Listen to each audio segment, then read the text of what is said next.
নিজের লেখা শান্তিনিকেতন। পশ্চিমবঙ্গের বীরভূমের বোলপুরের পৃথিবীর সেরা শান্তির জায়গা শান্তিনিকেতন।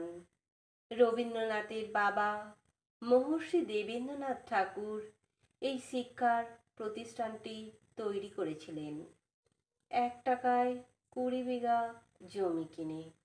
ছাতিমতলায় এই প্রকৃতির শান্তিনিকেতনটি তৈরি হয়েছিল। রবীন্দ্রনাথ ঠাকুর এখানে বসে অনেক কবিতা লিখেছিলেন, যেমন তালগাছ এক পায়ে দাঁড়িয়ে, আবার আমলকি বন কাঁপে যেন তার, বুক করে দুরু দুরু, পেয়েছ খবর। এরকম বহু কবিতা।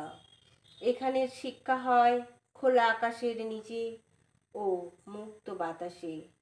এখানের হোস্টেলে থাকে প্রচুর ছেলে মেয়ে, কিন্তু পাশ দিয়ে হেঁটে গেলে নাহি শোনা যায় কোনো কলরব।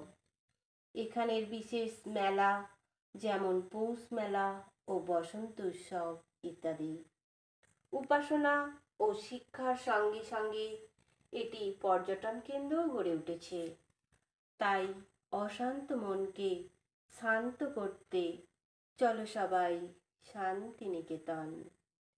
নমস্কার।